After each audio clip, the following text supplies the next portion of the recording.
For decades, the many worlds theory has painted a picture of countless parallel universes, where every possible outcome of every choice you make becomes a reality. But what if a single experiment could bring that whole idea crashing down? Recently, a team of physicists claimed to have done just that, with an experiment they say rules out the existence of these other worlds. But as we're about to see, the real story is a lot more complicated, and the debate it's kicked off is shaking the very foundations of physics.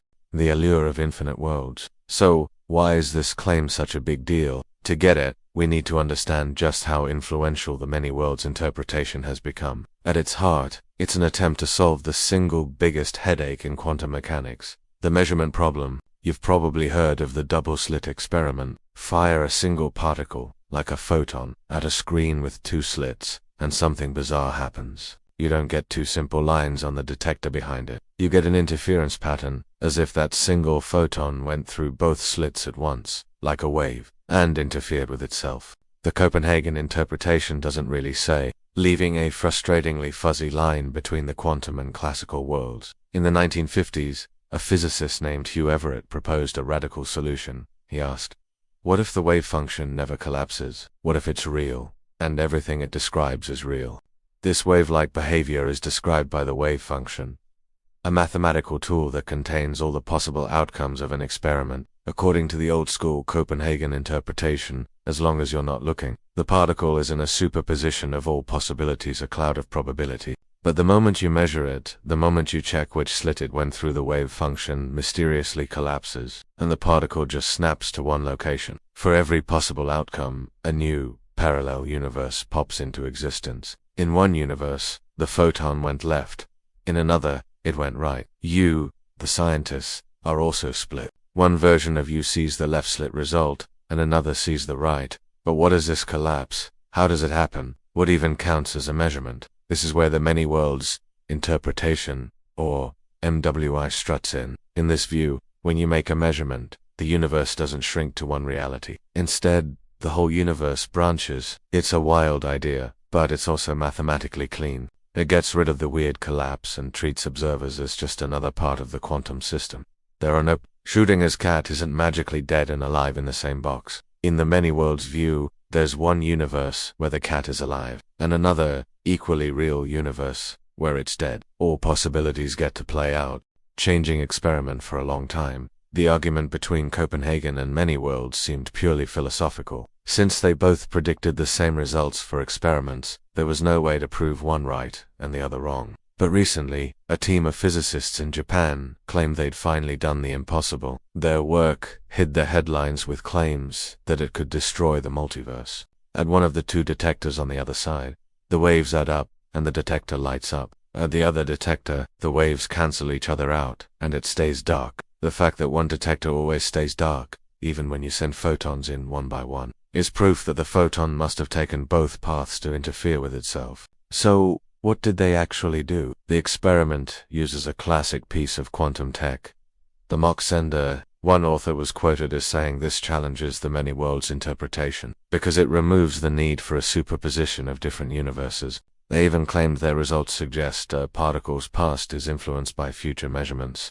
which would turn our whole idea of cause and effect on its head. Think of it like this. A single photon enters the device and hits a beam splitter, which is like a fork in the road. The researchers put a special plate in each path that gently nudged the photon's polarization, a technique called a weak measurement. The nudge was so subtle that it didn't wreck the interference pattern. By measuring the final polarization of the photons that hit the detectors, they claimed they could figure out which path the photon had taken. This puts the photon in a superposition of traveling down two separate paths at the same time. Mirrors then guide these paths until they meet up again at a second beam splitter. The paths are set up so that when they recombine, the photon's wave functions interfere with each other. Now, here's the twist. Their conclusion was a bombshell. They argued that since they could show the photon took both paths in our universe, there was no reason to bring other universes into it.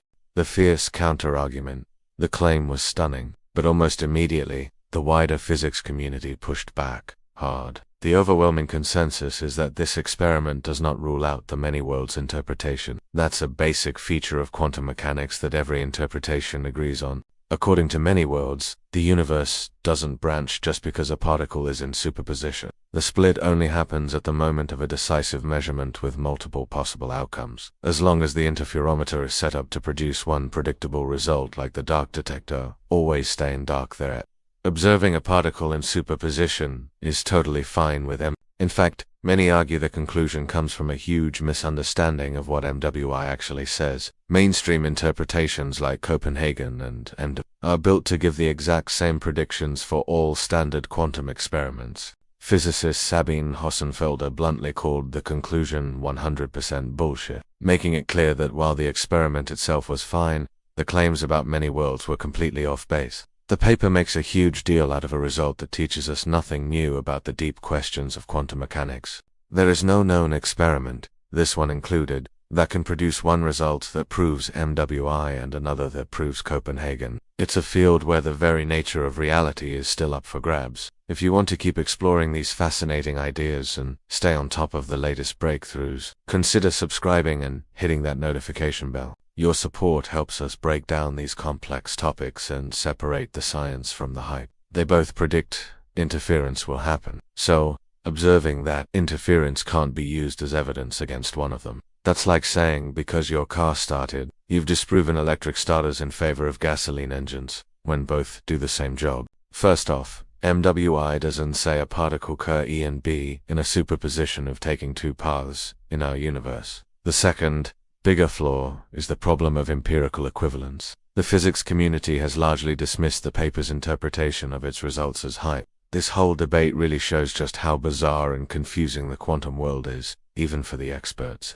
A philosophical stalemate. So, if this experiment didn't disprove many worlds, why does the debate still rage on? Because the disagreement isn't really about the data, it's about philosophy. It has fight over what we want from a scientific theory, and what counts as a good explanation for the world we see. On one side, you have interpretations like Copenhagen. Its strength is its pragmatism. It gives physicists rules that make incredibly accurate predictions, without them having to worry too much about what reality is really doing. This leads to a huge question. Is a theory that explains everything we see by inventing countless things we can't see better than a theory that is less complete, but sticks to our one observable reality? Its weakness is this weird, fuzzy idea of collapse and its artificial war between the quantum and classical worlds. It just takes the main equation of quantum mechanics, the Schrödinger equation, and says it applies to everything, always. But that elegance comes at a jaw-dropping price, a near infinite number of parallel universes we can never see or touch. On the other side is many worlds. Its appeal is it throws out the collapse and the quantum classical divide. This is why no experiment has settled the debate. The interpretations are designed to be indistinguishable from inside any single universe. It's a messy, passionate, and often fierce debate. Bold claims get made, and the community scrutinizes them. Are we living in just one universe, governed by a strange game of chance? Or are we just one of an infinite number of versions of ourselves, living out every possible timeline in a grand, branching multiverse? The truth is, we still don't know. And maybe the most fascinating reality of all is the one we re-ennower. That profound question is still waiting for an answer. Sometimes they lead to breakthroughs. Other times, like here, they're found to be based on flawed logic. But this process isn't a failure. It's the immune system of science at work, filtering out hype and, slowly but surely, inching us all toward a deeper understanding. For many physicists, that's just too steep a price. It feels unscientific to propose things that, by definition, we can never observe.